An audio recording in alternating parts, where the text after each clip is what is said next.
she was the most powerful CEO in the city, until one night she was kidnapped in a parking garage and rescued by a janitor no one even knew by name.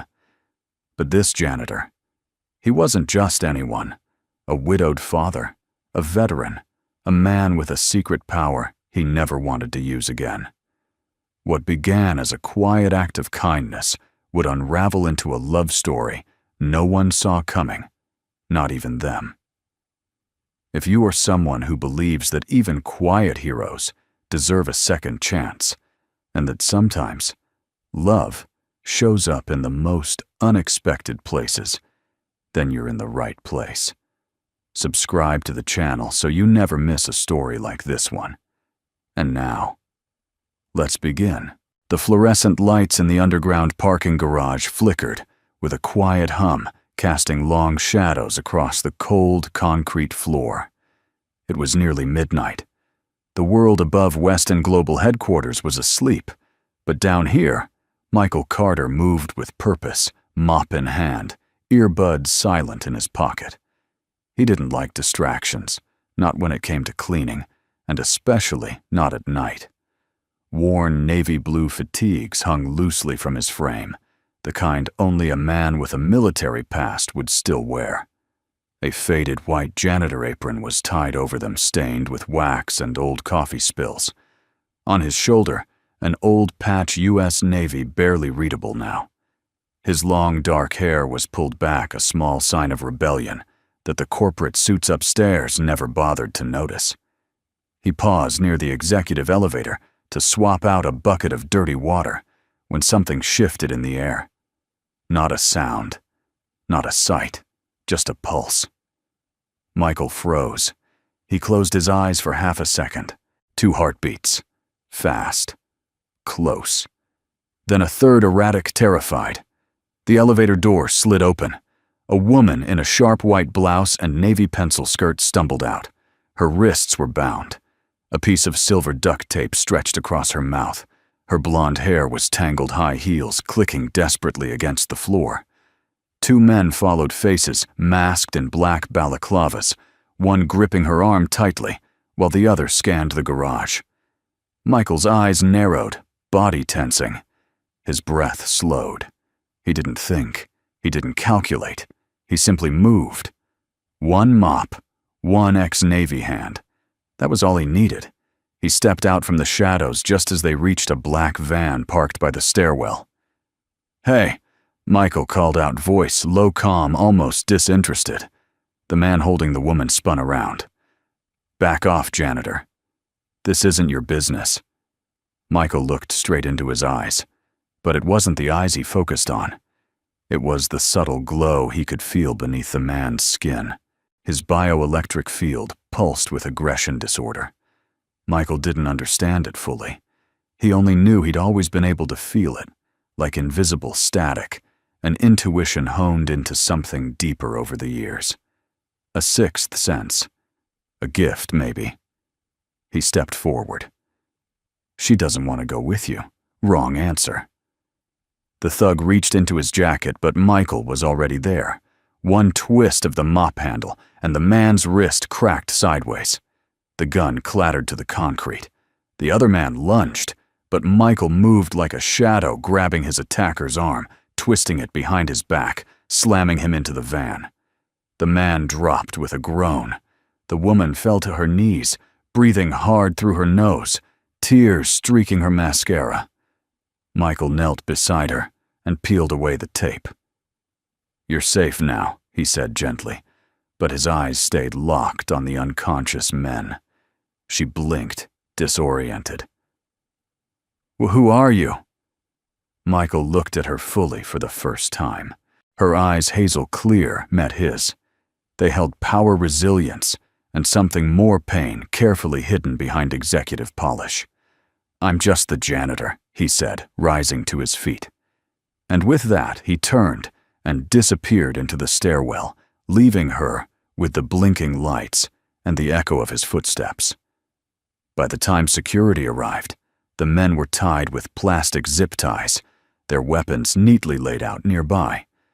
The woman had already removed her heels, cradling her ankles, waiting with composed silence. Ms. Bennett, the chief of security, exclaimed, "Are you all right?" She nodded slowly. "I want the footage pulled," she said, voice still trembling beneath the surface. "And I want to know who that man was." "Man, the janitor," she whispered. "He saved my life." Upstairs, Michael slipped into the dark service corridor and into the boiler room that doubled as his locker space. His hands trembled slightly, not from fear, but from adrenaline. He sank down on the bench and pulled out an old photo tucked into his wallet. A little girl no more than 9 with big brown eyes and a missing front tooth. Emma. He pulled out his phone and checked the time. 2:47 a.m. He whispered to himself. Still have an hour before her meds. The elevator ride up to the rooftop parking deck felt slower than usual. When he finally stepped into his old pickup truck, he didn't even start the engine right away. He stared at the city lights in the distance, hand still gripping the wheel. You promised Emma you'd keep your head down. No more trouble. No more attention. But tonight, something in him had shifted. The woman's face, her eyes, they haunted him in a way he didn't understand. He turned the key, the truck growled awake, and without another word, Michael Carter, singledad, night janitor, former Navy, and reluctant hero, drove off into the night unaware that he had just changed the course of 3 lives forever. The story had gone viral by dawn. Mysterious janitor saves CEO from kidnapping attempt at Weston Global HQ. Who is the hero in Navy fatigues? Olivia Bennett, rescued in midnight garage showdown. By 8:00 a.m., every major outlet from CNN to local morning shows had picked up the footage, though blurry from a parking garage security camera that only captured silhouettes and instinctive movement. The woman's face was unmistakable Olivia Bennett, the youngest female CEO in the company's history. But the man just a shadow. A tall, long-haired figure in what looked like an old military uniform and a janitor's apron. No name, no badge, no trace, except for the woman's eyes. Olivia sat alone in her corner office on the 58th floor, her palms wrapped around a steaming cup of chamomile tea she didn't remember asking for. The skyline stretched beyond the glass walls like a painting she'd forgotten to admire. Behind her, executives shuffled nervously in and out of crisis meetings. PR damage control was underway. Security protocols had been rewritten overnight. But she only had one question. "Find him," she said quietly to her assistant. Melissa blinked. Him, ma'am. Olivia turned eyes sharper than her tone. "The janitor. The one who saved my life. I want to know his name, his file, everything." Melissa hesitated. Security's running Face ID scans, but the system's drawing a blank. No matches. Olivia frowned. "How is that possible? He works here." Melissa swallowed. "We have over 600 night shift contractors. Many rotate through third-party temp services. Most don't even clock in through the main system. But I'll keep digging." Meanwhile, on the other side of town, Michael Carter was kneeling on the linoleum floor of a small, cluttered kitchen. Not in uniform.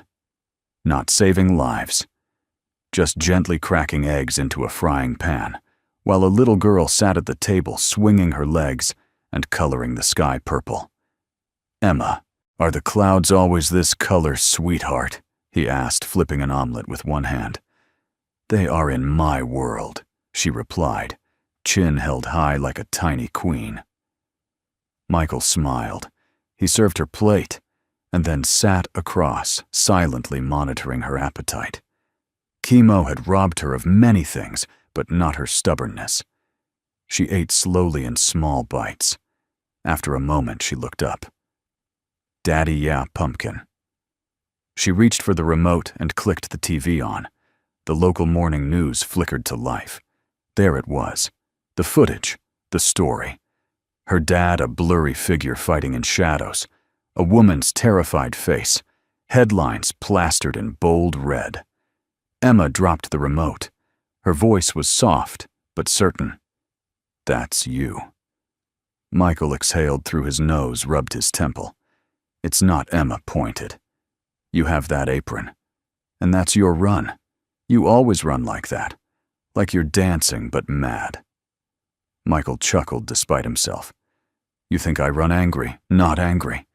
Just like serious, like you're saving something. He was quiet. Then softly. You can't tell anyone, Em. Okay, she nodded. Okay, but why? He looked at her then, his only daughter, his reason for waking up every morning, the one bright light left after the fire that had taken her mother. Because sometimes, the world doesn't reward people who step in. They question them. They break them down. And I can't afford to disappear right now. You need me. Emma was quiet. Her lip trembled, but she didn't cry. I just think she said carefully, if someone saved Mommy that night, I'd want to find him. I think that lady wants to thank you. Michael looked away. I don't need thanks. I need you to eat 2 more bites. She groaned dramatically but obeyed. By late afternoon, Melissa returned to Olivia's office with a printed report, her expression unreadable. We found him, she said. Olivia sat straighter. Michael Carter. Night shift janitor contracted through Precision Staffing. No formal military record, but he wears fatigues every shift. Single father. Lives in a 1-bedroom apartment in Echo Ridge. No social media. No priors. No union membership. He's off-grid. Olivia's eyes narrowed. Send a car. Melissa blinked. A car. Olivia stood, grabbed her coat. I'm going to see him. But shouldn't we call first? Legal might want. I nearly died last night, Olivia said, buttoning her jacket. He didn't hesitate. The least I can do is knock on his door. Melissa said nothing, only watched, as the elevator closed on the woman who'd just become a walking PR enigma. Back at the apartment, Emma had fallen asleep on the couch. Her head rested against Michael's arm. He barely breathed, afraid to wake her. She'd had a rough afternoon, nausea, chills, the usual battle. He stroked her hair gently until a knock startled both of them. 3 firm raps. Michael's instincts fired. He laid Emma gently on the cushion and moved silently to the peephole. There she was, the CEO, Olivia Bennett. Her presence lit the narrow hallway like a misplaced spotlight. She wasn't in her designer power suit this time, just jeans, a sweater, and eyes that looked exhausted, but determined. Michael opened the door halfway. I shouldn't have come, she said before he could speak. But I couldn't not. He didn't say anything. I wanted to say thank you, she continued, and to ask why you walked away. Michael studied her. Because that's what you do when you've done what needed doing. She blinked. That's not a real answer. Michael shrugged. Behind him, Emma stirred.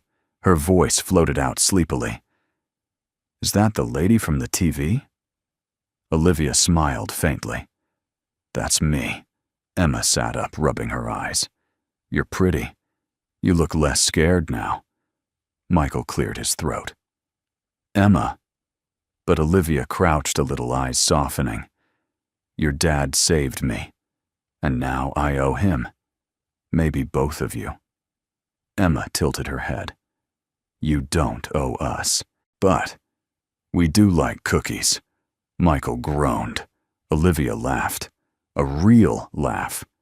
Not the corporate kind. Cookies it is, she said, and for a moment 3 strangers stood in the hallway, not sure if they were strangers anymore. Just like that, the wall between their worlds cracked.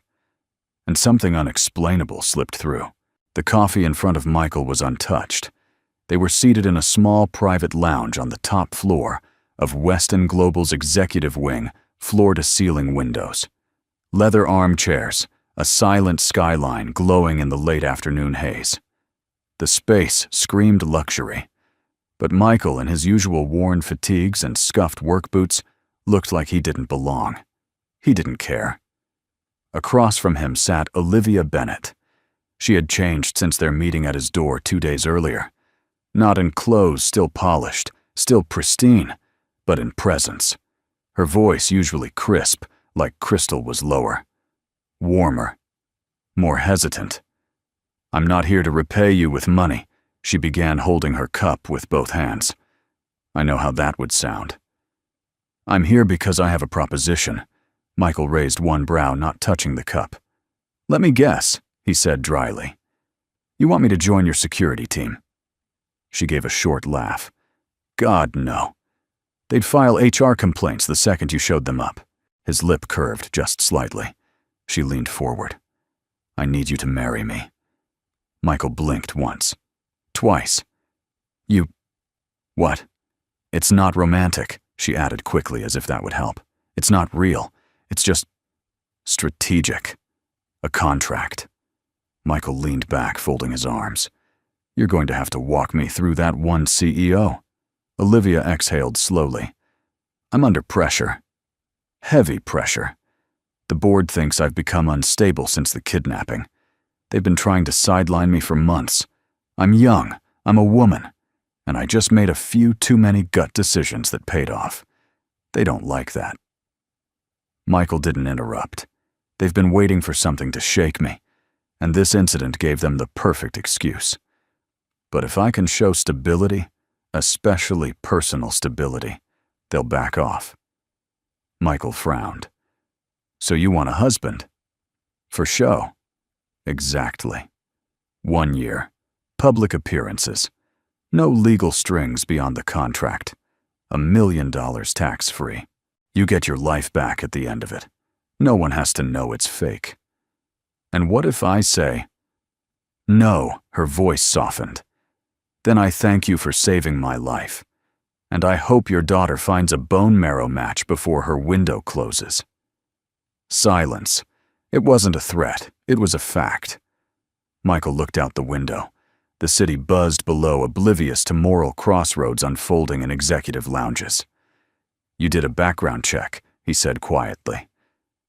"I had to," Olivia replied, not apologizing. "And you found out Emma's sick. I found out she needs a transplant. Soon. I also found out you've applied to 3 different studies and been rejected because you're not a perfect match. I found out you're working 2 jobs to afford the latest treatment that only slows things down." Michael's jaw tightened. "I'm not doing this for money," he said, voice low. "I know. I'm not doing this to be famous. I don't need you to be." He turned back to her, eyes hard now. "What's your angle?" She held his gaze. Survival. Not just hers. Not just the boardrooms. It was something else. Something behind her eyes that made him pause. Pain. Buried. Laced with loneliness. "I'm tired of being alone up there," she said, almost inaudibly. "Even if it's pretend I need to stop looking like I'm one scandal away from a breakdown." Michael stood up. "Let me think." Olivia nodded. That night, Michael sat in Emma's hospital room. She was sleeping soundly. Monitors beeping in a slow, steady rhythm. He watched her chest rise and fall, the plastic IV line curling like a question mark at her bedside. In his hand, a picture of his late wife. She smiled back at him from the paper, frozen in time. They had met in the Navy, married young, burned bright, and she'd been taken by the same fire that had nearly consumed their son. Emma had survived. She hadn't. "I don't know what to do," Michael whispered. "If you were here, you'd see through all this." He looked back at Emma. "But she's running out of time." He pulled out his phone, texted one word. "Yes."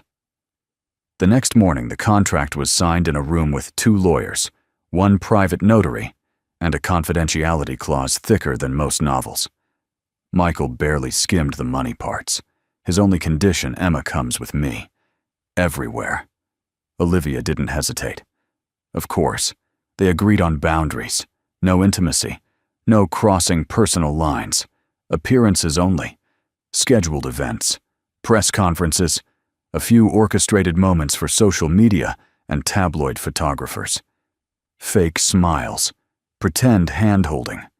A carefully constructed narrative, the heroic janitor, the grateful CEO, a whirlwind romance in the shadow of trauma. It was all absurd. And yet, as Olivia placed the simple silver ring on Michael's finger for the cameras, their hands touched. And something unscripted flickered. Just for a second. Outside the press room, Olivia leaned close to whisper. The board will bite. They love traditional narratives. Michael nodded once. Just don't expect me to learn how to golf, he said. She smiled. I'll let you skip the couple's yoga too. He paused before stepping into the black SUV waiting outside. What happens when the year's up? Olivia didn't answer right away. Then softly, almost like a warning to herself, she said, We go back to who we were. And Michael Carter, now both janitor and fake husband, to one of the most powerful women in the city, climbed into the car knowing full well that the person he'd been yesterday was already gone. The car pulled through iron gates that whispered of money and legacy. Olivia's estate wasn't just large, it was designed to be distant. The driveway curved through manicured hedges, past a koi pond, a rose garden, and finally up to the grand stone house that overlooked the city like a quiet queen. Michael stared through the tinted window, jaw clenched. Emma sat beside him, her little fingers pressed to the glass. Is this a castle? She whispered. No, sweetheart, Michael replied. It's just a big house with too many rooms. When the car stopped, the front doors opened automatically, staff already aligned in silent rows. A housekeeper, a chef, a security coordinator, and someone who looked suspiciously like a personal astrologer. Olivia stood at the center in beige slacks and a navy blouse, clipboard in hand. Michael stepped out first, lifting Emma gently to the ground. Olivia offered a small, practiced smile. Welcome home. Michael looked up at the windows. Too many, too clean, too cold. It didn't take long for the awkwardness to settle in like unwelcome dust. Emma's bedroom was beautiful cream walls, floral bed sheets, a reading nook with a miniature sofa. But it wasn't hers. Not yet. She clutched her harmonica tightly and said nothing. Michael's guest room was at the far end of the east wing. It was tasteful, distant, and felt more like a hotel than a home. And Olivia, she moved through it all like a CEO in her own boardroom, assigning staff, confirming details, keeping everything efficient. Except when she looked at Emma. Then her eyes softened, but only slightly. Dinner that night was served in a dining room that could seat 20. Only 3 chairs were used. Michael cut Emma's chicken into small pieces, careful not to overwhelm her. Olivia across the table barely touched her food. So she said, after a long silence, tomorrow's schedule includes a press shoot at the boardwalk. We'll arrive separately, then walk together, hand in hand. 10-minute stroll, no interviews. Michael didn't answer right away. Emma, sensing the tension, piped up innocently. Do you always eat in such a quiet place? Olivia blinked. Excuse me. Emma gestured around the room. There's no sound. No TV. No music. Not even a cat. Michael looked like he was suppressing a laugh. Olivia cleared her throat. I find quiet efficient. Emma wrinkled her nose. I think it's kind of spooky. Later that night, Michael wandered the hallway looking for the kitchen. Not the staff kitchen, the real kitchen. The kind with cereal boxes and loud refrigerators. He found it behind a swinging door near the back stairwell. To his surprise, Olivia was already there, barefoot, sipping something dark from a whiskey glass. She didn't flinch when he entered. I thought you were in bed, she said. I was. Then I remembered I don't belong in castles. She gave a soft huff. You could at least pretend to be comfortable. Michael moved past her, opened the fridge. I'm not a very good actor. You're doing fine so far. I wasn't acting when I saved your life, he said. Silence. He grabbed a bottle of water and leaned against the counter. "You know," she said, not turning around. "I thought I'd hate this." Michael sipped his water. And I was right. Another beat. "But then your daughter came into the house and smiled at my staff, like they were old friends. She called the butler Mr. Serious Pants." He didn't know whether to laugh or faint. Michael chuckled. "That sounds like her. I didn't grow up with that. My mother left when I was 3. My father taught me that warmth is weakness." "Sounds exhausting," Michael said. She glanced at him. "You're not what I expected." "And you're exactly what I expected." Olivia raised an eyebrow. Michael shrugged. Cold, controlled, beautiful and unaware of it, smart but scared to show softness. She blinked, caught off guard. "That's perceptive. It's called living. You should try it sometime." She opened her mouth, then closed it. "Good night, Michael." He nodded. "Good night, Olivia." But before he left, he added, "You should come by Emma's room tomorrow night. She wants to play something for you." The next evening, Olivia stood in the hallway outside the child's room, unsure of why her hand trembled as it hovered near the door. She had been in 1,000 high-stakes negotiations. She had faced boardroom lions. She had fired men twice her age and outmaneuvered corporate assassins. But walking into a little girl's bedroom, she almost turned away. Then she heard it, a slow, wavering melody on the harmonica, gentle, hesitant. Olivia opened the door. Emma sat cross-legged on the bed, eyes closed, fingers moving like she was casting a spell. Michael sat nearby, nodding to the rhythm letting her lead. The sound wasn't perfect, but it was full of feeling of effort, of hope. When Emma finished, she looked up shyly. "Did I mess up?" Olivia shook her head through tight. "No, sweet girl. You made something beautiful." Emma beamed. Michael said nothing, just met Olivia's eyes across the room. And in that moment, something shifted. For the first time in years, Olivia Bennett felt something she didn't have a name for. Not control, not strategy, just something human. The east wing of the Bennett estate was almost always dark. Staff didn't go there unless summoned. Deliveries were made to the far door and left in silence. The hallway lights were dimmed automatically after 6 p.m., and none of the art on the walls had been updated in decades. Olivia never mentioned that part of the house, and no one ever asked. But Michael noticed it. He noticed everything. And tonight, something felt wrong. He had woken with a jolt at 2:37 a.m., the subtle pull in his chest, tugging like a wire connected to some invisible current. It wasn't a sound. It wasn't a cry for help. It was energy, unsteady, erratic suffering. He threw on his boots and followed the feeling through the silent mansion like a soldier moving through unfamiliar terrain. As he approached the east wing, the bioelectric pulse grew louder, if you could call it that. Erratic, weak, chaotic. Someone in pain. He pushed open a heavy door and entered a room that smelled faintly of lavender, old paper, and disinfectant. The light above flickered. There, near the window, sat an old woman in a wheelchair, thin, pale, draped in a cashmere shawl, her white hair tied neatly, her eyes sunken but sharp.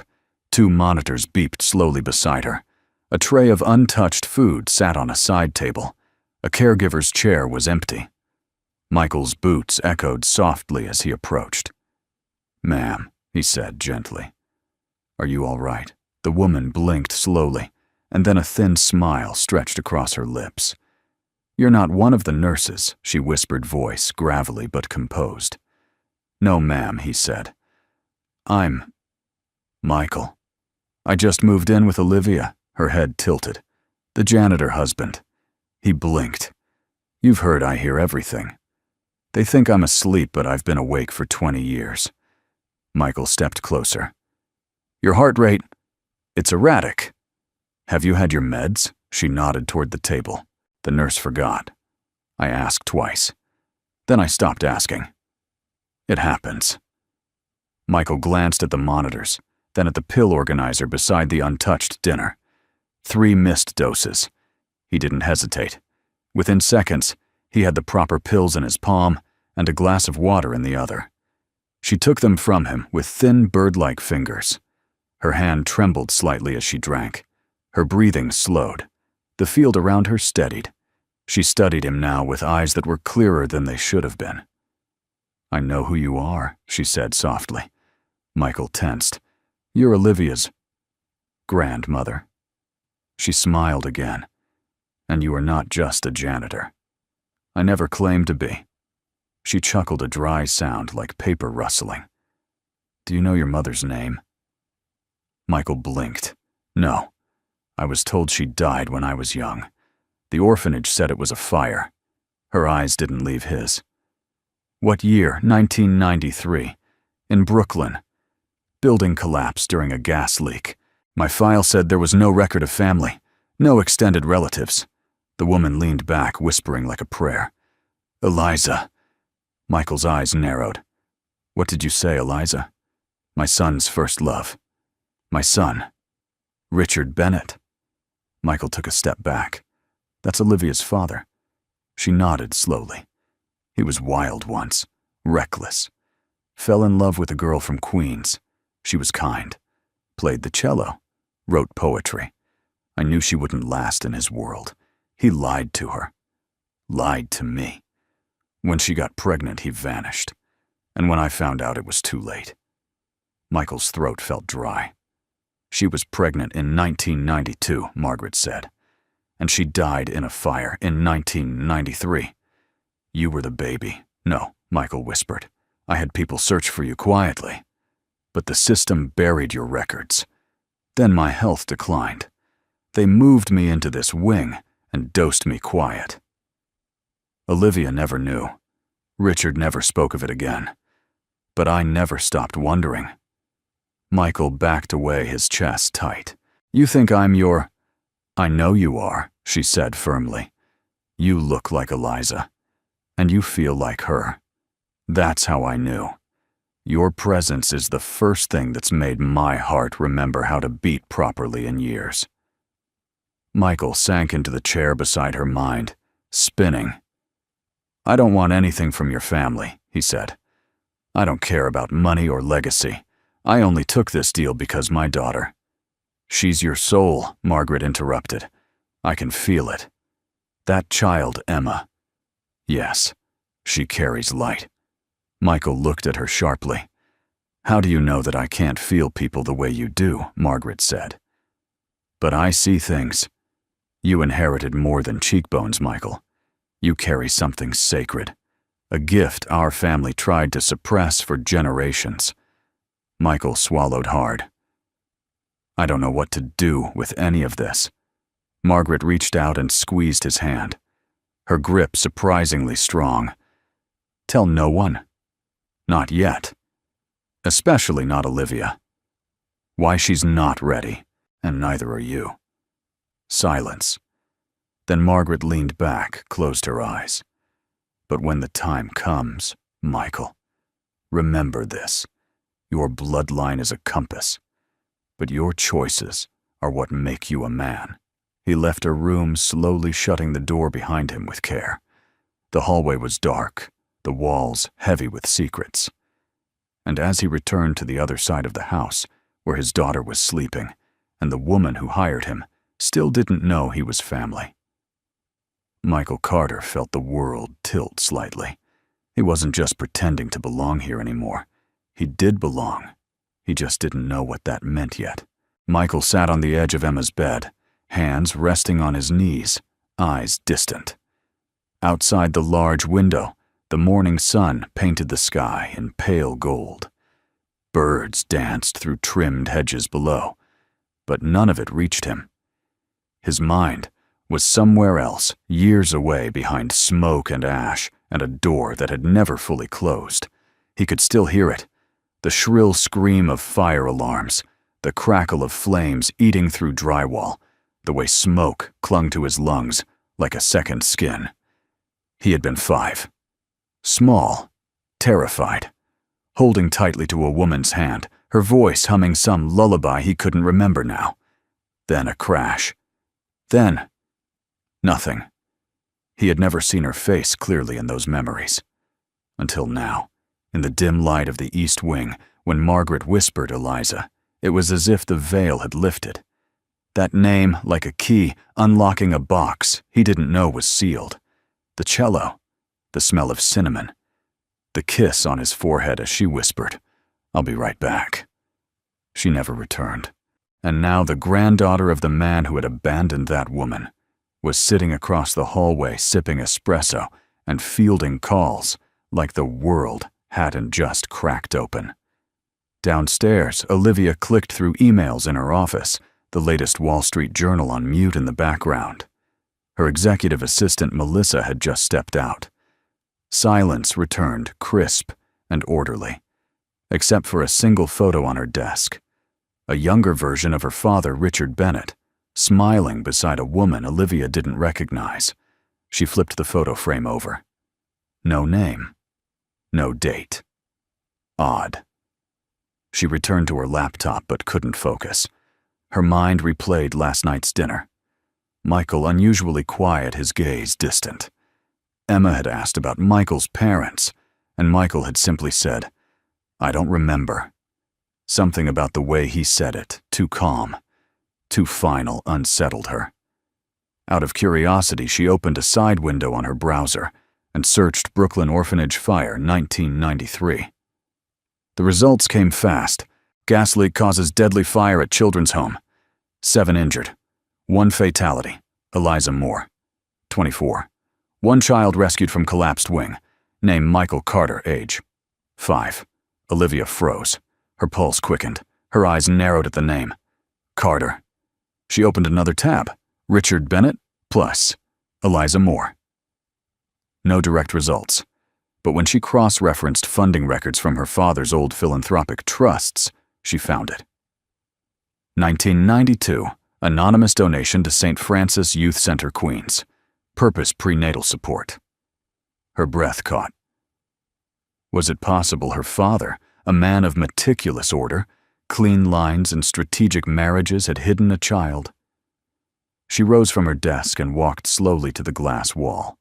The city buzzed far below, oblivious to the unraveling in her chest. If Michael was the son of Richard Bennett, that made him her half-brother. But that couldn't be. Could it? She needed to know. Not tomorrow. Now. Michael stood in the greenhouse watering plants he didn't recognize. Emma had gone for a checkup. The staff had the day off. It was the only quiet place he could find. Olivia entered without a word. He turned, sensing her before she spoke. Her bioelectric field was off-kilter tension laced with urgency. "What's wrong?" he asked. She stepped closer, held something in her hand. A printed article. "This," she said, handing it to him. He read it once, twice, then looked up slowly. "You've been digging." "I had to. I needed to know who you were. I thought you might be hiding something. Turns out I was right." His jaw clenched. "You think I planned all this, that I—" "No," she interrupted. "I think you're just as confused as I am." Silence. "Michael," she said softer now. "Is Eliza Moore your mother?" He nodded once. Her voice dropped. "And did you know my father had a relationship with her?" "No. Not until your grandmother told me." Olivia froze. "She spoke to you." Michael hesitated. "She's not as unaware as people think." Olivia's face paled. "She said, 'My father knew,' and walked away." Michael's eyes darkened. Sounds about right. She sat on the stone bench, the weight of it all finally pressing down.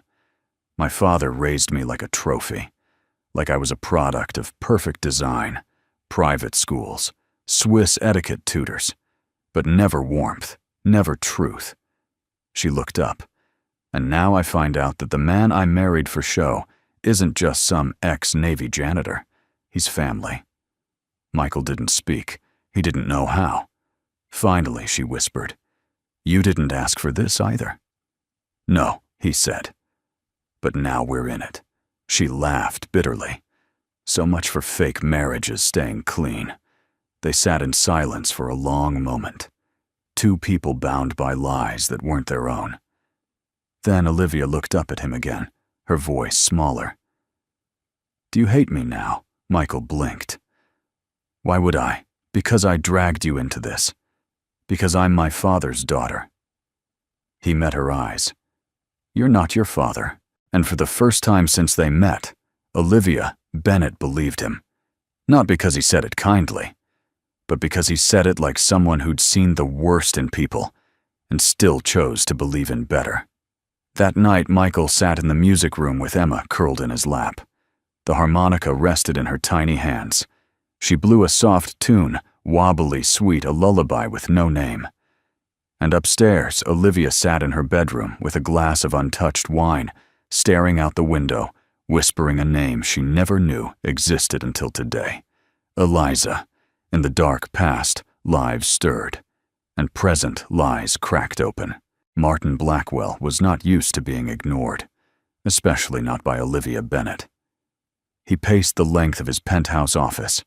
Glass walls reflecting the glow of the city, a tumbler of aged scotch clutched tightly in one hand. The latest press release lay on the desk, printed and underlined with aggressive red pen strokes. Weston CEO Olivia Bennett, debuts, mysterious husband, at charity gala. He saved my life, she says. Martin's jaw tightened. The word husband might as well have been a knife. 6 months ago, he and Olivia were still publicly linked. They'd never confirmed anything to the media, but within boardroom walls, their alliance had been an open, secret strategic, as Olivia would say. A merger of ambition and pedigree. Then the kidnapping happened. Then, he happened. Martin didn't need security footage to know something was off about the janitor with the military gait and the unreadable eyes. The guy hadn't flinched under media fire. He hadn't asked for money. And now somehow, he was living in Olivia's house, walking red carpets and smiling like he belonged. Martin downed the scotch in one gulp. Not for long. The next morning, Michael sat alone in the sunlit atrium, going over Emma's new school plan. A tutor would visit 3 days a week. The rest he'd handle himself like he always had. He'd even carved out space in the east garden to build her a swing. He didn't see Martin until he was already standing in the doorway. "Ah," Martin said, smiling like a shark. "The famous janitor." Michael looked up calmly. "And you must be the guy who's struggling to hide bitterness under cologne." Martin smirked. "Touché. You've got a sharp tongue for someone hired to mop floors. I mop with honor." Martin stepped closer. "You think you've won something here?" Michael tilted his head. "One, I'm not playing your game." Martin lowered his voice, venom lacing each word. "You think Olivia loves you? That little storybook family fantasy you've got going. It won't last. She belongs in a world you'll never understand." Michael stood slowly. "I don't need to understand her world," he said. "I just need to protect her from people like you." For a second, Martin's smile dropped, just long enough to confirm everything Michael suspected. Later that week, Olivia returned from a shareholders' meeting to find the house unusually quiet. Emma was napping, Michael was in the garden, and Martin was waiting in her office. She stiffened immediately. "Who let you in?" "Your assistant thought I had a meeting," he said casually, straightening his tie. "You really should update your calendar." She didn't sit. "State your business." Martin leaned back. "I'm concerned." "About what? About him?" She crossed her arms. "Of course. I've been doing some digging. Your janitor husband has quite the history. Orphanage fire. No clear education record. Military discharge under sealed reasons. He's a ghost with muscles." Olivia's eyes narrowed. "You're reaching." "Am I?" Martin slid a folder across her desk. Take a look." She opened it. Bank statements, email logs, a sudden $15,000 deposit into Michael's account last month from a vendor under Weston Global's innovation budget. She froze. "What is this, a pattern?" Martin said smoothly. "Looks like your new husband's been skimming. Small amounts laundered through project code shells. I'm sure the SEC would love a peek." "That's impossible," Olivia said. "He doesn't even know how to access our systems." Martin smiled wolfish. "Exactly. So either he's smarter than he lets on, or someone's helping him." She stared at the folder, her breath tightening. "Why are you doing this?" He stood. "Because you're making a mistake, and because when this blows up in your face, you'll need someone to pick up the pieces, like always." She said nothing as he left, but her hands trembled. That night, Michael found Olivia sitting alone by the fireplace. The flames flickered across her face, casting shadows under her eyes. "You look like you've seen a ghost," he said gently. She didn't answer right away. Then quietly she asked Michael, "Did you take money from Weston?" He stopped. Her voice cracked. "Just tell me the truth." "I didn't," he said. Firm. Clear. Without pause. "Martin gave me a file." "I don't care what Martin gave you," he said. "That man would forge a police report if it got him 5 more minutes of your attention." She looked away, and he knew in that moment that something deeper had broken. Not between them yet, but inside her. She was fighting herself. "I've lived my whole life not knowing who to trust," Olivia whispered. "Everyone wants something. Everyone plays an angle." Michael's voice softened. "And me?" She met his gaze. "You scare me," she admitted. He stepped closer. "Because I don't want anything from you," he said. "Because I don't fit." She nodded. "Exactly." Michael knelt down, resting a hand over hers. "I'm not here to fit," he said. "I'm here to stay, if you want me." She didn't answer with words. She leaned forward just a breath and rested her forehead against his. And in the quiet between doubt and loyalty, the fire crackled softly. But upstairs in the shadows of the home security room, Martin's planted spyware flickered to life. He watched the screen, watched them, and smiled. Because the real betrayal hadn't happened yet. But it was coming. And this time it would be public. Emma Carter always knew things she couldn't explain. When she was 3, she refused to sit beside a nurse at the hospital because she said, "Her smile feels like a lie." That same nurse was arrested 2 weeks later for stealing medication. When she was 5, she cried before her mother collapsed an hour before it happened. And now at 9, she sat in the grand music room of the Bennett estate, staring out the tall windows, gripping her harmonica like it was a shield. She could feel it again. Something off. Not from her father, not from Olivia, but from the man who had just left the house. Martin. He smiled too much, but his smile ached. It had sharp corners, like glass. That evening, Margaret Bennett asked for Emma to visit. The request surprised Olivia. Her grandmother rarely spoke, let alone engaged. But Emma was delighted. She entered the East Wing carrying a drawing of a bird she'd made earlier that day. She found Margaret by the window, wrapped in soft blankets, her eyes clearer than they'd been in years. "Come here, child," Margaret said, her voice soft but firm. Emma climbed onto the chair beside her. "You have kind eyes," she said honestly. Margaret smiled. "And you have a rare gift." Emma looked down. "Daddy says I just notice things." "You feel things," Margaret corrected. "Like your father. And like his mother before him. You carry the Bennett blood and something more." Emma looked puzzled. What kind of something? Margaret reached for the girl's hand and laid it over her own fragile wrist. "Close your eyes." Emma obeyed. What do you feel? Emma furrowed her brow. You're tired, but not sick. Lonely, but your heart is happy. Now, Margaret smiled. You're remarkable. Emma opened her eyes. Daddy doesn't talk about his mom. He was too young to remember her. Margaret said, but you remember without memory. That is a rare and precious thing. They sat in silence for a while. Then Margaret asked, tell me about this man Olivia used to date, the one who visited today. Emma's shoulders stiffened. He's wrong. In what way, I don't know. His hum is dark. His what? Emma struggled to explain. Everyone has a hum. Not with sound. It's like the feeling of music, but inside. Daddy hums like safety. Olivia hums like thunder, but in a nice way. That man. His hum is sharp, dangerous. Margaret's eyes narrowed. Did you tell your father? Emma shook her head. He doesn't want me to worry. Margaret nodded slowly, then wheeled herself toward a dusty cabinet.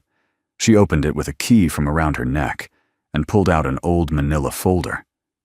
Yellowed, tucked inside was a collection of notes, handwritten delicate. One sheet stood out, a medical file from a private psychiatrist she had once hired long before her health declined. The note at the bottom read, patient shows signs of sociopathic tendencies. Manipulative behavior, masked empathy, obsession with control. And scribbled beside it in Margaret's own handwriting, Martin Blackwell. She looked at Emma. Would you be willing to tell Olivia how he makes you feel? Emma hesitated. Will she believe me? She might not believe the words Margaret said, but she will believe the girl who speaks them. That night, Olivia found Emma waiting for her in the study. The child stood tall, hands folded in front of her, as if delivering a report. There's something I have to say, Emma said firmly. Olivia, taken aback, lowered herself into a chair. All right, it's about Martin. I know he's your friend, but I don't think he's good. His feelings don't match his face. His smile is wrong, and when he looks at my dad, it hums. Angry. Olivia blinked. Hums, Emma shrugged. It's the only word I have. Olivia's heart squeezed. She reached out gently. Emma, that's very brave of you to say. Did your father ask you to tell me this? No, I told Grandma Margaret first. Olivia's breath caught. She spoke to you. Emma nodded. She says my gift runs in the family, like Daddy's. Olivia sat in stunned silence. Everything was unraveling. The forged documents Martin had shown her, the planted accusations, her grandmother's reawakening, and now this little girl standing like a truth-teller in the dark. Olivia didn't sleep that night. Instead, she sat in the security office, reviewing digital logs with the head of household systems. Cross-check every IP access in the last month, she ordered. I want to know who had admin clearance for project fund accounts. After an hour of data parsing, the result appeared remote access, flagged. Admin ID, M. Blackwell. Secondary user ghost protocol. Override. Her blood ran cold. He had forged Michael's involvement and used her trust to do it. The next morning, she walked into the atrium where Michael was helping Emma water the bonsai trees. Michael, she said softly. He looked up. I need to show you something. They sat together in the study. She laid out the evidence, the forged bank trails, the spyware found on the home network, the admin override. Michael said nothing. When she was finished, she looked him in the eyes. You were right. Michael exhaled slowly. I'm sorry, she said. He shook his head. You don't owe me an apology. Yes, she whispered. I do. Because for a moment I doubted the one person who never asked anything from me. There was a long silence. Then from the hallway, Emma peeked in. Is it okay now? She asked. Olivia turned to her with a tearful smile. Yes, sweetheart. You were the one who showed us. Emma beamed and ran to hug her. And as Olivia held the little girl in her arms, something inside her shifted. Not power, not strategy, just love. Something real. Something that couldn't be faked. Meanwhile, Martin Blackwell sat in a boardroom 3 blocks away, sipping espresso, confident the storm had passed. He had no idea the real war had just begun. The crystal room at the Grand Emery Hotel shimmered with a kind of forced elegance. Glass chandeliers, velvet tablecloths, gold-plated silverware that no one actually used. It was Weston Global's annual Foundation Gala, an event designed to project power and generosity in equal measure. Olivia had always hated it, but this year everything felt different. She stood at the entrance arm in arm with Michael, their figures casting long reflections on the marble floor. Michael wore a tailored black suit, borrowed ill-fitting in places, but somehow regal on him. Olivia wore a deep emerald gown, classic and understated. Her hair was pinned high, but a single strand curled loose beside her temple. They looked like they belonged. Almost. From across the room, Martin Blackwell spotted them and froze mid-laugh. His whiskey glass tilted slightly in his hand. He watched as Olivia smiled politely at donors, her fingers still laced with Michael's. Interesting, whispered a nearby executive. They look close. Martin downed his drink. As the evening wore on, the usual speeches filled the ballroom air like white noise. Pledges were made. Children's programs celebrated. Journalists scribbled quotes that would sound inspirational in print. Then came the dinner. Round tables with place cards, filet mignon and truffle risotto. Michael sat between Olivia and Margaret Bennett, who for the first time in nearly a year had left the East Wing wheelchair, polished pearls gleaming. Her presence alone sent murmurs through the board. Is that? Thought she wasn't well. She looks sharper than ever. She is the matriarch, and she was watching. Everything. Halfway through the main course, Martin stood and tapped his glass with a knife. The room silenced. I don't usually speak at these things, he began, but tonight I feel compelled. Olivia stiffened. Michael's eyes narrowed. Martin smiled at the crowd. We are a company built on integrity, on trust, on knowing who we are and who we allow into our house. A few heads turned toward Michael. Martin continued. And so when newcomers arrive, charming yes, but mysterious, we owe it to ourselves to ask, are we being inspired or deceived? A hush fell. Michael didn't move. Martin held up a folder.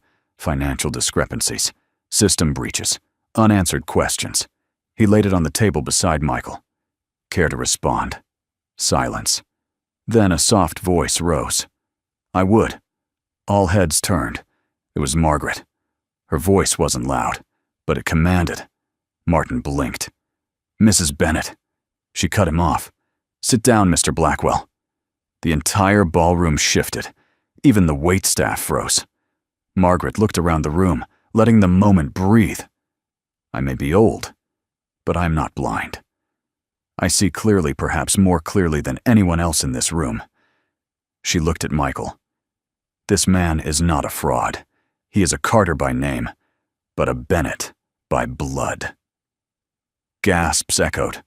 Martin turned pale. Margaret continued. He is the son of Eliza Moore, and the grandson, I was told, had died. She turned to Olivia. And your half-brother? Olivia didn't flinch. She reached under the table and took Michael's hand. Martin sputtered. You can't be serious. Serious enough to sign over my controlling shares to him, Margaret said coolly. Effective tomorrow. The room exploded in whispers. Margaret's eyes locked on Martin. And as for you, consider your contract under review. Very soon. Martin's face collapsed into rage, but he said nothing, because there was nothing left to say. Outside, the night air was cool and sharp. Olivia and Michael stood near the valet entrance, 100 conversations echoing behind them, none of which mattered anymore. He turned to her voice low. That wasn't the plan. She shrugged. Plans change. You okay? No, she said honestly. But I'm clear. Finally. She stepped closer, her eyes shining under the street light. No more pretending. Michael held her gaze. You sure? She smiled faintly. Shut up and kiss me, janitor. He didn't. Not right away. He reached up, brushed that loose strand of hair behind her ear, and whispered, Only if you mean it. I do. Then slowly, deliberately, he kissed her. Not for the cameras, not for the contract, just for them. Back inside, Margaret watched from the balcony above, her expression unreadable. Beside her, Emma leaned over the railing and whispered, They're not pretending anymore. Margaret nodded. No, sweetheart. They're not. And as the city pulsed around them loud, bright, impatient, a single truth rose above the noise. The war was no longer about lies or lineage. It was about love. Real, dangerous, inconvenient love. And Michael Carter had just stepped fully into it. The fire started with a whisper. Just a flicker at first. A spark in the wiring of a forgotten wing of St. Francis Orphanage, the same place Michael Carter once called home. The city had plans to demolish it, but the building still stood.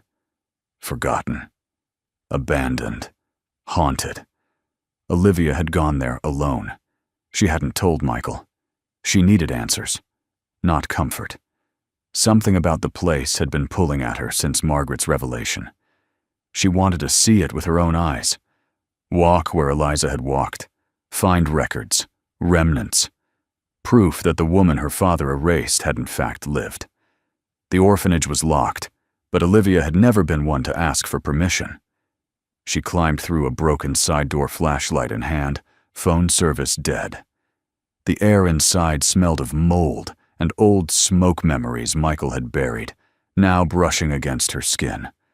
The fire was already growing in the east stairwell when she found the records room. She never saw it coming. Back at the Bennett estate, Michael was on the porch with Emma, watching her gently swing back and forth under the stars. Then he felt it. Not with his ears, with his chest. A shock, like a wrong frequency. Sudden panic. Not Emma. Olivia. His eyes widened. He stood so fast the swing stopped midair. Daddy. He crouched quickly. Emma, listen. Go find Margaret. Stay with her. Don't let anyone else near you until I come back. Her face turned serious in the way only a child raised on love and fear can. Is Olivia okay? He kissed her forehead. Not yet. He broke every speed law on the way to the orphanage. Didn't wait for backup. Didn't call the fire department until he was blocks away, because by then he already saw the glow rising from the roof. Smoke poured out of the top windows. Flames licked through broken glass. Sirens wailed in the distance, still too far. Michael didn't hesitate. He crashed through the door. The heat slammed into him like a wall, but he kept going. Senses wide open. Where are you? He whispered inwardly, letting instinct guide him. And then he felt it. That hum again. Olivia. Alive, but fading. He found her collapsed under a fallen beam near the old records office. She was coughing, trying to crawl, one ankle bent at an impossible angle. Her eyes widened when she saw him through the smoke. Michael, I've got you. He lifted the beam with a grunt and scooped her into his arms like she weighed nothing. She clutched his jacket, eyes wet with tears and ash. I didn't want to drag you back here. You didn't, he said. I never really left. The ceiling above groaned. They moved fast. Down a side corridor past flaming door frames. Olivia buried her face against his chest. She could hear his heart steady like a drum. Outside, red lights flashed. Firemen ran forward. Michael burst through the front just as the upper floor collapsed behind them. Olivia gasped for air. Medics rushed toward them, but Michael didn't let go until he couldn't stand anymore. He collapsed beside her chest, heaving, coughing hard. The paramedics pulled them apart gently, laying oxygen masks over their faces. Michael's shirt was singed, his hands blistered, but it wasn't pain that gripped him. It was memory. In the ambulance, Olivia turned her head to him. "You saved me again," she whispered. Michael stared at the ceiling, eyes glassy. It always ends in fire. She reached for his hand. "But you came back." He turned to her. I remembered something inside. "What?" He blinked hard. "My mother," he whispered. "The last thing she did was push me out of the room before the ceiling caved in. I always thought I just wandered out. But I didn't. She chose me." Tears ran down his temple. She could have saved herself. Olivia squeezed his hand. She did. He looked at her, and for the first time, she saw something behind his strength fragility. The kind men like him were never allowed to show. At the hospital, while doctors checked Olivia's ankle and bandaged Michael's burns, Emma waited in a hallway, chair legs swinging nervously. Margaret sat beside her, silent. When Michael emerged, Emma ran into his arms, careful of the gauze. "I knew you'd come back," she whispered. He kissed her hair. "I always do." Later that night, Olivia asked the nurse for privacy. Michael sat beside her bed, his arms loosely bandaged, his eyes shadowed but alert. "I'm sorry I went alone," she said. "I wasn't thinking." "You were," he replied. "You were thinking like someone who's been lied to for too long." She looked down at her fingers. "I found something." She handed him a folded page, charred but still legible. A birth certificate. Michael Eliza Moore Carter. Father Richard Thomas Bennett. No longer theory. Proof. Michael stared at it, then laughed softly. "Guess I really did marry into the family." Olivia smiled weakly. In more ways than one. He reached out, tracing her hand gently. "No more running into fires alone," he said. "Only if you promise the same." He nodded. And in that sterile hospital room filled with beeping monitors and disinfectant and truth, something sacred passed between them. Not just survival, not just chemistry, but recognition. Two people scorched by the same fire, choosing again and again to run into it for each other.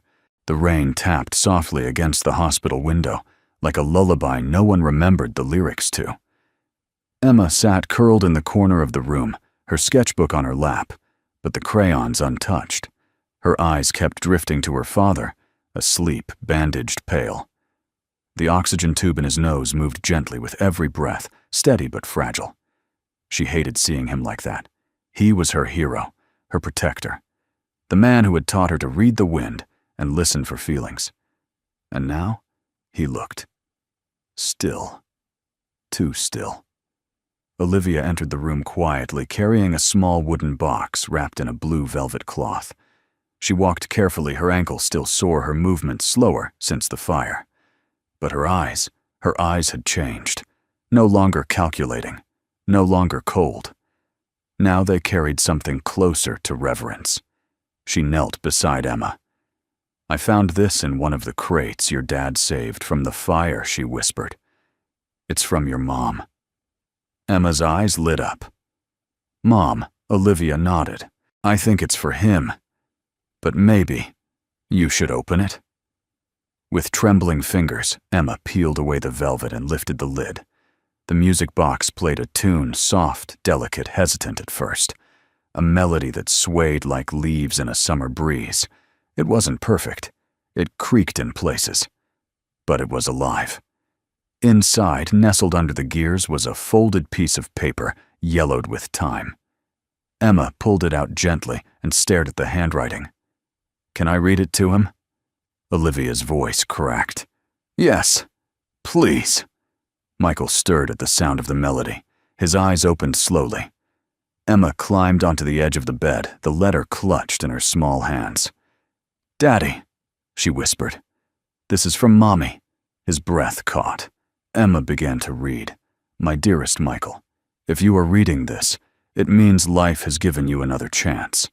I don't know where you are or how old you'll be, but I believe deep in my bones that you will grow up kind, that the world won't harden you the way it did your father. You have something rare, Michael. You feel the world. You carry music in your skin. You carry love in your silence. I've felt it since the first time I held you. I hope one day someone will see what I see, that you're not broken, that your strength is in your softness. I've written a melody for you. It's not perfect, like life, but it carries pieces of my heart in every note. Use it, or not. But please don't ever stop listening. Don't let the world take your light. I love you, Mom. By the time Emma finished, tears were streaming silently down Olivia's cheeks. Michael turned his face to the window, blinking hard. Then he spoke. Play it again. Emma turned the crank, and the box sang. Michael closed his eyes. I remember that tune, he whispered. She used to hum it while I fell asleep. I thought it was a dream. No, Olivia said softly. It was real, and she left it for you. That evening, Margaret entered the hospital with a small laptop and a USB drive. She handed it to Olivia without a word. Olivia plugged it in. A piano version of Eliza's melody filled the room, but it didn't stop there. Layer by layer, a harmony unfolded. Strings, wind, a second melody lighter, more playful. Then Olivia saw the file name Duet for father and daughter. She turned to Emma. Did you? Emma smiled. I just helped a little. Michael stared at the screen. You arranged this? Emma nodded shyly. I wanted you to hear it, like Mom meant it. You said music is how we say things we don't have words for. Michael took her hand. You've got her gift. No, Emma whispered. I've got yours. 3 days later, the hospital allowed Michael to return home under observation. The media still swirled the board, still murmured, but inside the Bennett estate, peace bloomed like spring after a long frost. One quiet afternoon, Olivia walked into the music room where Michael stood by the window, holding the harmonica in one hand, a single rose in the other. Are you sure you're ready to be up? I'm not made for lying down too long, he said, smiling. She stepped closer. Emma's taking her afternoon nap. Margaret's editing your Wikipedia page. Michael raised an eyebrow. I have a Wikipedia page. Olivia nodded. As of this morning. Michael Carter decorated Navy vet philanthropic husband of CEO Olivia Bennett and survivor of 2 fires. Michael laughed. Nice resume. She took his free hand. Michael. He looked at her.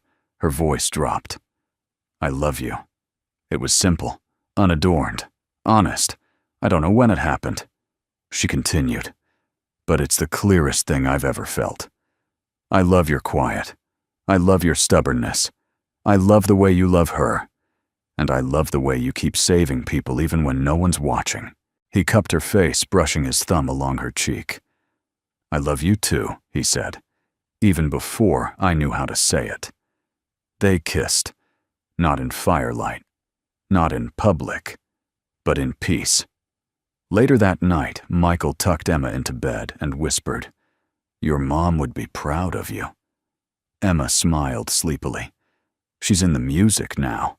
I can feel her. Michael nodded. So can I. He walked out into the hall, pausing as Olivia approached in her robe, barefoot, her eyes warm. He handed her the rose. She didn't need words, because the music was already playing softly from the box in Emma's room. The melody of a life reclaimed, of a family finally whole. The boardroom at Weston Global had never been silent. It was where ideas clashed, voices competed, and fortunes changed with a single vote. But today, silence sat heavy like fog before a storm. At the head of the obsidian table, Olivia Bennett stood, tall hands clasped behind her back, her face calm, her eyes sharp. To her right, Michael, no tie, no briefcase, just his presence, and to her left, Margaret Bennett, alive, present, and no longer silent. Across the table, Martin Blackwell wore his signature smirk. He hadn't spoken since entering the room, but his eyes danced with false confidence. He still thought this was salvageable. He didn't know what was coming. Olivia began. We've called this emergency session to present final findings from our internal investigation regarding recent breaches in financial integrity, unauthorized surveillance, and attempted executive sabotage. Some board members shifted nervously. Others watched with interest. Martin leaned forward slightly.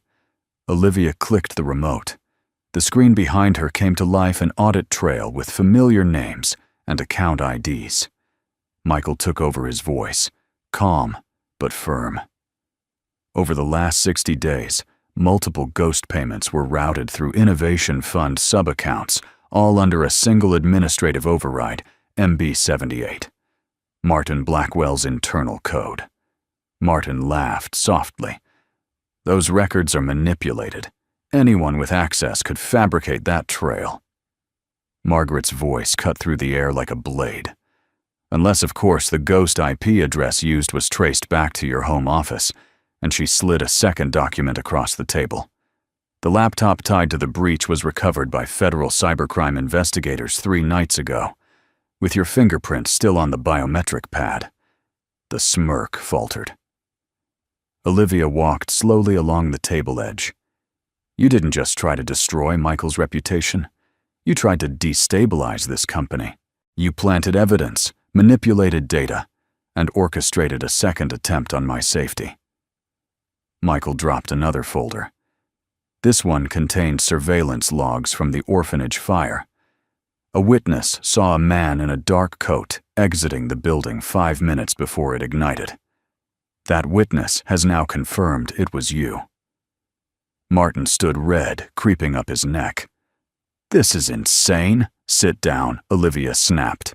He did. Not because he wanted to, but because something in her voice had changed. She was no longer trying to prove herself. She knew who she was. Effective immediately, Margaret said, rising slowly from her chair.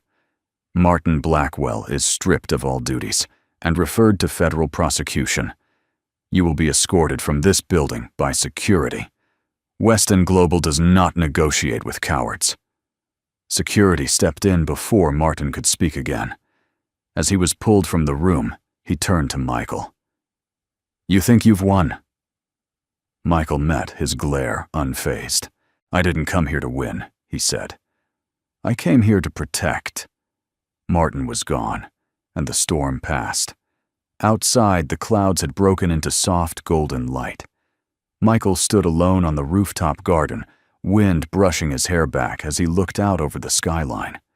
He thought of the boy who once crouched in a burning orphanage.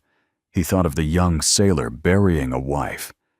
And he thought of the man who now stood holding 3 lives in his hands, his daughter's, his own, and hers. Footsteps approached. Olivia. She stopped beside him. It's over, she said softly. Michael shook his head. No, it's just beginning. She smiled, tilting her face toward the sky. I forgot what peace feels like. He turned to her. There's something I want to show you.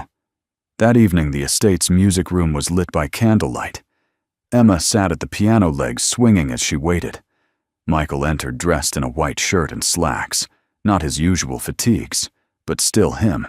He walked to the center of the room where Olivia stood in a soft satin dress, barefoot hair, down eyes shining. He held out a small slip of paper. She unfolded it.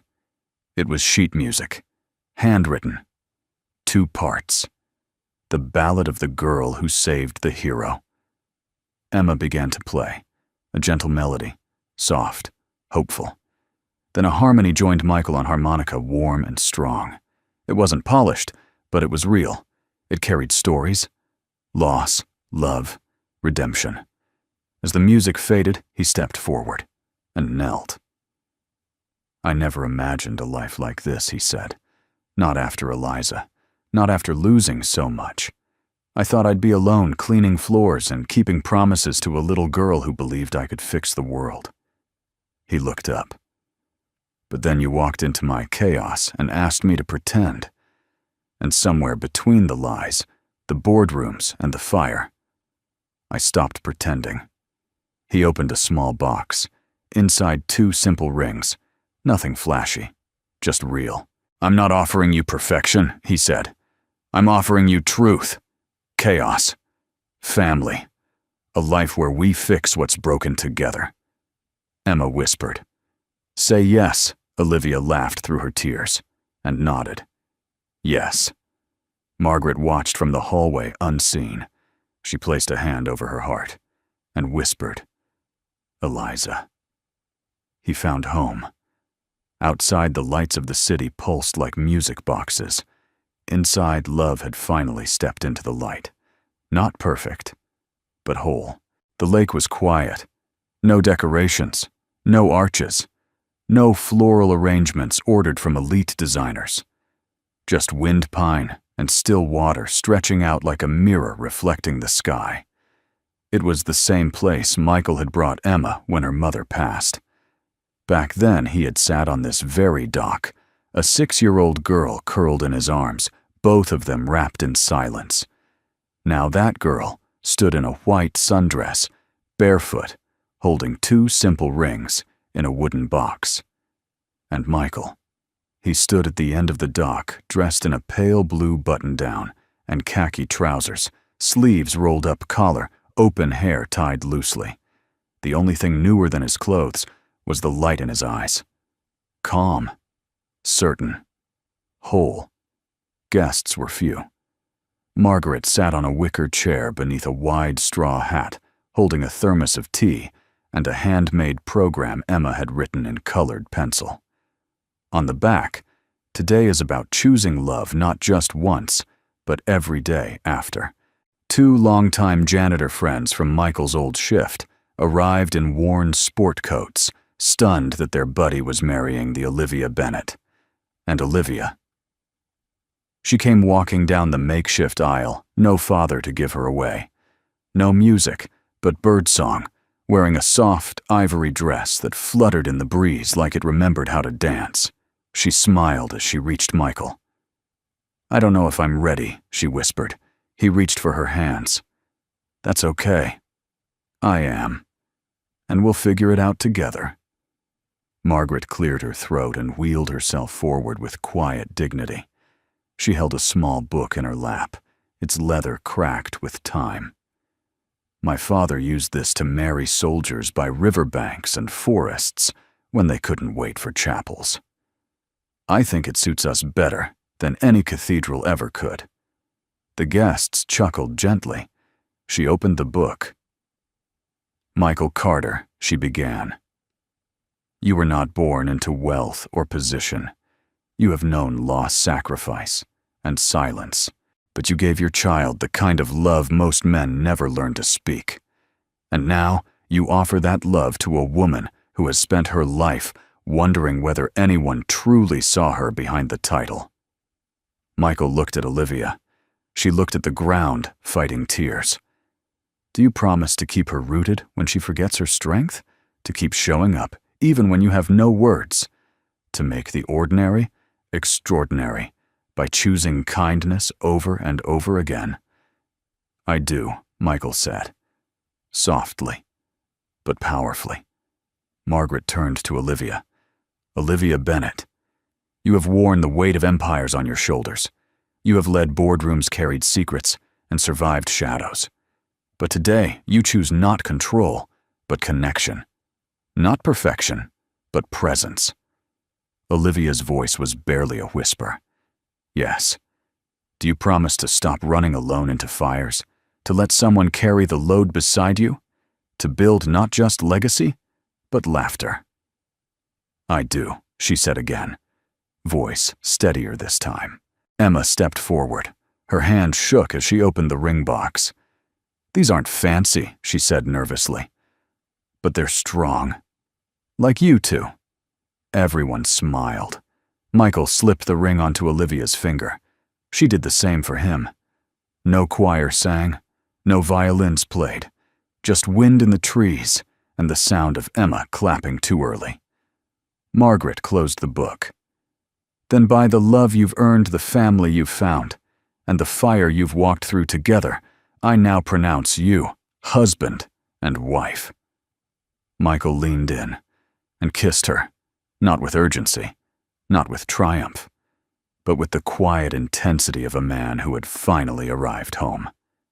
Later, as the sun dipped below the horizon, the guests enjoyed sandwiches packed by Emma and lemonade brewed by Margaret's nurse.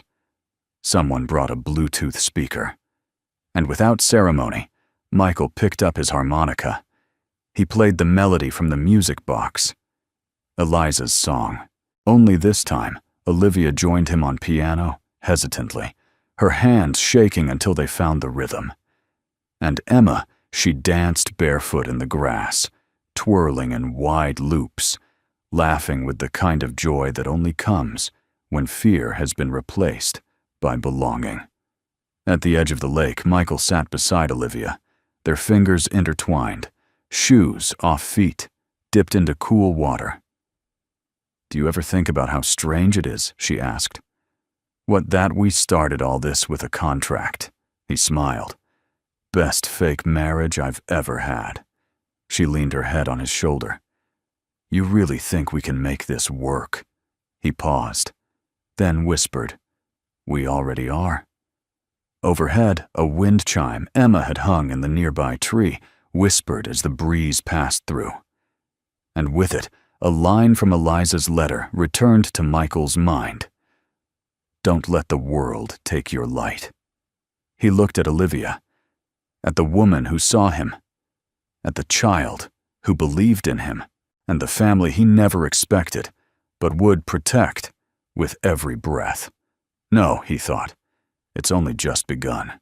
The sign was handmade, rough wood, hand-painted letters, in navy blue, a little crooked, a little weathered.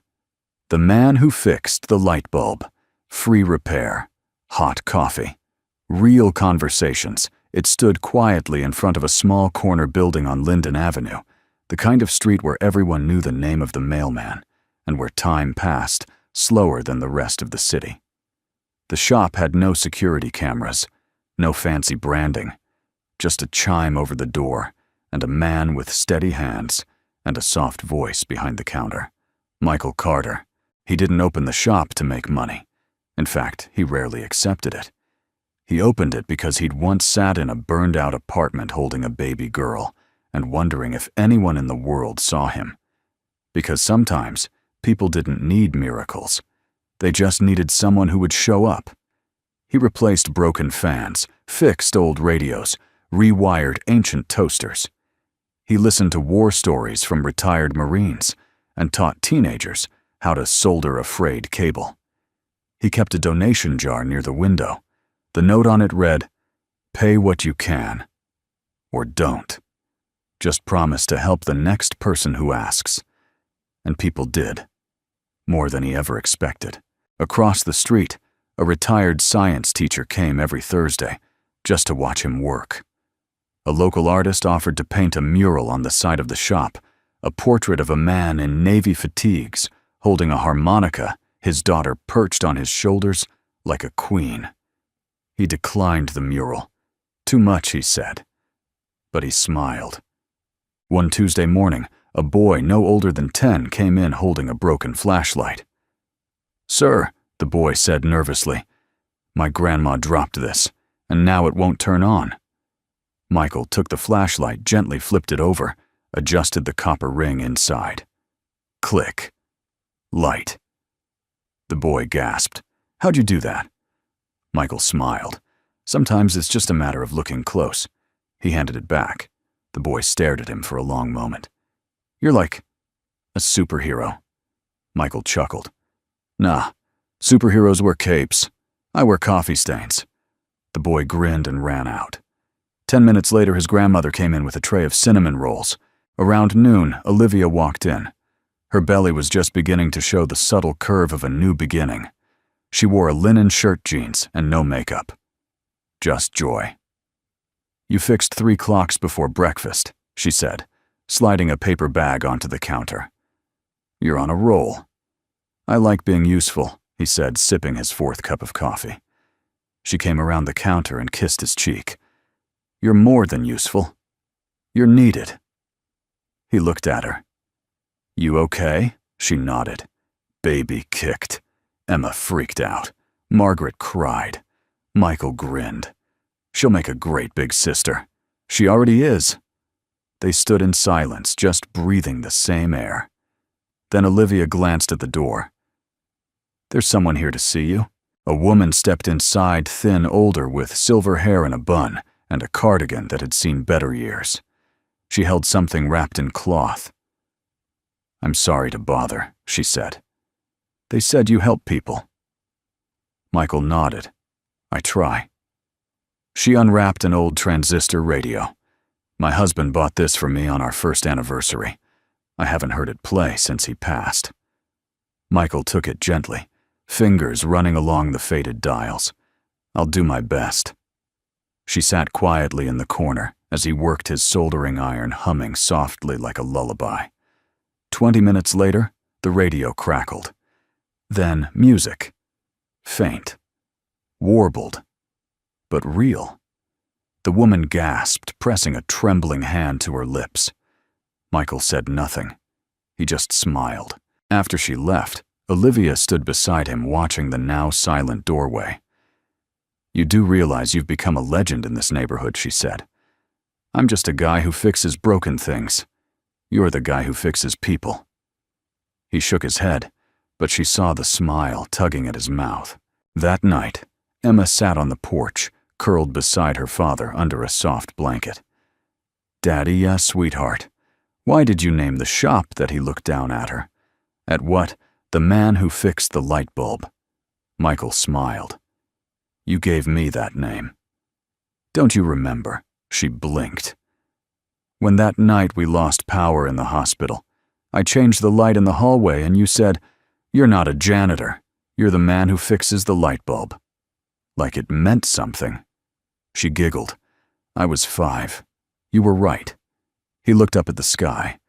Sometimes, the most important thing a man can do is be the one who shows up when everything feels dark and turns the light back on. Inside, Olivia played a lullaby on the piano, Eliza's song, now rearranged into a lullaby for a child not yet born. Outside, the wind chime over the door swayed gently in the breeze. And Michael Carter, janitor, father, husband, brother, son, sat with the people he loved most, not chasing miracles, but quietly becoming one. Before you go, I'd love to know, where are you watching from? Let us know in the comments. It's always incredible to see this little storytelling community reaching hearts all around the world. And if this story touched you, even just a little, don't forget to like the video, share it with someone who needs a little hope today, and most importantly, subscribe to the channel so you don't miss the next story that might just stay with you a while. From all of us here, thank you for watching and for being part of something quietly meaningful. We'll see you in the next story.